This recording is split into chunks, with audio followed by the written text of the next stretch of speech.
Purple কালারটা দিচ্ছি apple গাছে। ওই গাছটা লাগাই ফিরি। হ্যালো, আসসালামু আলাইকুম। কি অবস্থা সবার? আমার তো আলহামদুলিল্লাহ ভালো। দেখতে দেখতে ঈদ চলে আসছে। নিশ্চয়ই সবাই ঈদের কেনাকাটা নিয়ে অনেক ব্যস্ত। ঈদ মার্কেটগুলি জমে উঠছে। এই সময়টা আমি অনেক বেশি এনজয় করি। তবে এবছর করতে পারছি না বিকজ ঘরের কাজ নিয়ে আমি এখনও ব্যস্ত। প্রতিদিনই টুকিটাকি গুছাইতে হয়। আর রোজার দিনে তো এমনি সময় পাওয়া যায় না। কিভাবে সময় চলে যাচ্ছে বুঝতেই পারছি না।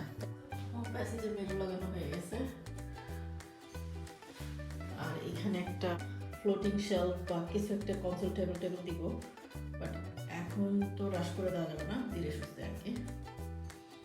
রোজার মধ্যেও বাসার এরকম ছোটোখাটো কাজ নিয়ে ব্যস্ত থাকতে হচ্ছে। প্রতিদিন না থাকলেও মাঝে মধ্যে এটা সেটা ফিক্স করতে হচ্ছে, যে এগুলি হয়তো ডেলিভারি আসছে পরে, বা কিছু জিনিস হয়তো পরে আবার মনে পড়ছে অর্ডার করতে হয়েছে, এমন কিছু।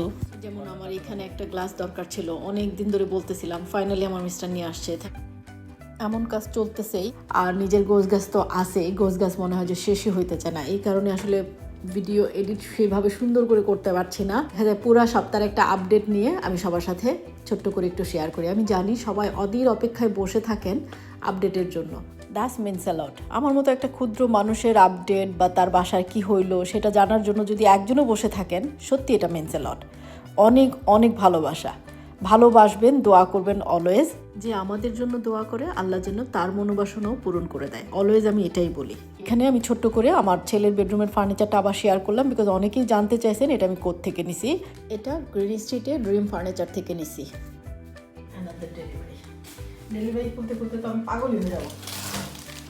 কি অর্ডার করছি আমি জানি না।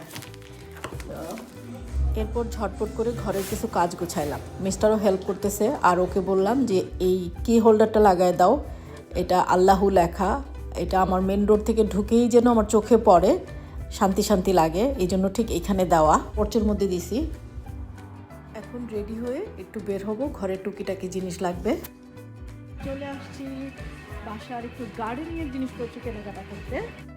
এই সময়টাতে গার্ডেনিংয়ের জিনিস দিয়ে ভরপুর থাকে। এরপর পাওয়া যায়, বাট অত বেশি পাওয়া যায় না, এগুলি সব সিজনাল। যেহেতু সামার আসতেছে, সবাই সামারের প্রস্তুতি নেয়। গার্ডেনিংয়ের জিনিসপত্র দিয়ে ভরা, দেখতে কি যে ভালো লাগছে। এটা নিয়ে নাও কয়েকটা, ট্রলি আনো একটা। লাইটিং, ক্যান্ডেলস, এগুলি আমার বরাবরই পছন্দ।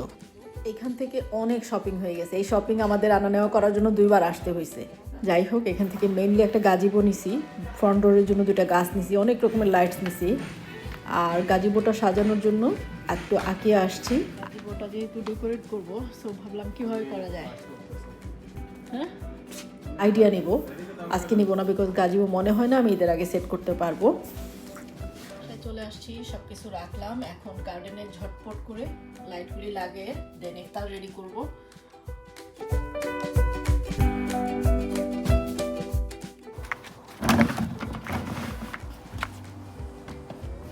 এই সুন্দর সোলার লাইটগুলি নিয়ে আসছি, এগুলি আমি গাছে ঝুলাই দেব।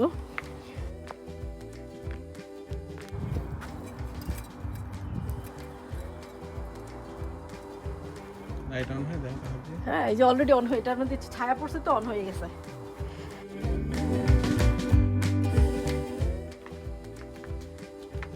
এই গোলাপ গাছে দিয়ে দিছি, কিউট না অনেক?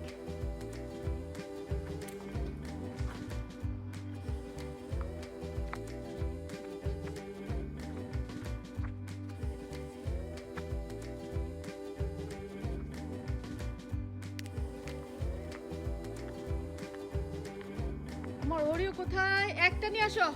পার্পল কালারটা দিচ্ছি আপেল গাছে। এটা দিচ্ছি, পরে আরো নিয়ে আসবো। গাছটা লাগাই কি?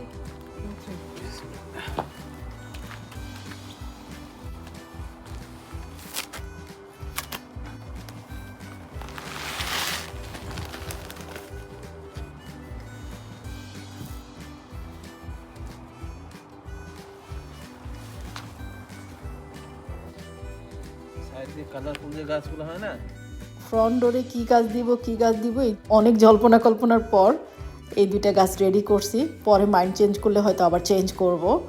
তো এই তো দিয়ে দিছি, এখন যাব ফ্রেশ হয়ে ইফতার রেডি করতে। ইফতার করে নামাজ পড়ে চলে আসলাম গার্ডেনে। ভাবলাম একটু লাইটগুলি দেখে আসি কেমন লাগছে। আর এসেই পাখির কিচিরমিচির শব্দ শুনে এত ভালো লাগছিল।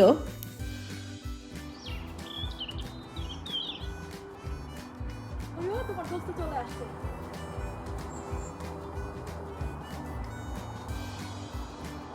Don't be shy.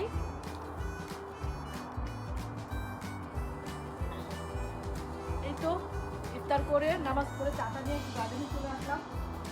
লাইটগুলি দেখতে যে কি ভালো লাগছে।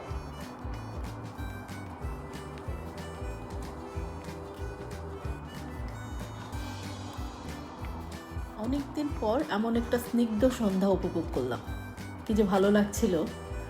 মনে হচ্ছিল এই মাটিটা একটু একটু করে আমার আপন হইতে শুরু করছে। আসলে কোনো কিছু আপন হইতে না একটু সময় লাগে, তার পিছনে শ্রম দিতে হয়, তার যত্ন নিতে হয়। একটু একটু করে যত্ন নিচ্ছি আর কেমন করে জানি আপন হয়ে যাচ্ছে। প্রথম কিন্তু এমন লাগতো না, কেমন জানি পরপর লাগতো। এক্সাইটমেন্ট ছিল কিন্তু মায়া ছিল না। ঠিক দুইটা মানুষের সুন্দর সম্পর্কের মতো। একটা সুন্দর সম্পর্কে প্রথম প্রথম কিন্তু অনেক বেশি এক্সাইটমেন্ট থাকে, মায়া থাকে না। মায়াটা তৈরি হইতে অনেক যত্ন নিতে হয়।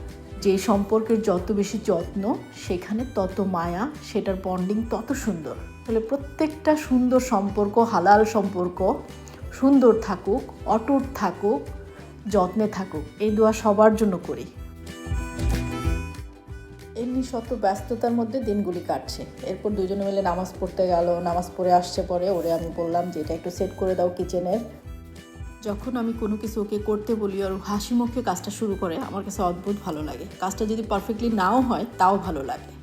ম্যাক্সিমাম পুরুষ মানুষ, অনেক ক্ষেত্রে মেয়ে মানুষও কাজে থেকে এসে ঘরে দেখায় সে প্রচণ্ড টায়ার্ড। এটা মাঝে মধ্যে হতে পারে, কিন্তু এভরিডেই সে যদি টায়ার্ড থাকে, ঘরে এসে ওয়াইফকে ঠিকমতো হ্যালো বলতে পারে না, বাচ্চাদেরকে একটু প্রপার টাইম দিতে পারে না, বা মাকে একটু যত্ন করে কাছে ডাকতে পারে না, সেই ব্যস্ততার কি মানে? আমি বুঝি না কাজটা কাদের জন্য করে। এই পরিবারকে খুশি রাখার জন্যই তো, তাই না? শুধু নিশ্চয়ই টাকা পয়সার জন্য না। তাই আমি বলবো, যখনই ঘরে ফিরবেন এনার্জেটিক থাকুন, পরিবারকে সময় দিন।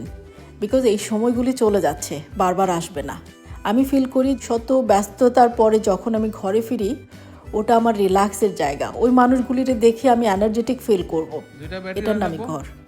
তাই ঘরের যত্ন নিন, ঘরের মানুষগুলির সাথে, আপন মানুষগুলির সাথে প্রপার সময় কাটান। দেখবেন পরিশ্রমের সার্থকতা আরও অনেক বেড়ে যাবে। যাই হোক, আজকে এখানে বিদায় নিচ্ছি। সবাই ভালো থাকবেন, সুস্থ থাকবেন, আমাদের জন্য দোয়া করবেন। আপনাদের জন্য অনেক অনেক দোয়া রইল। আল্লাহ হাফেজ।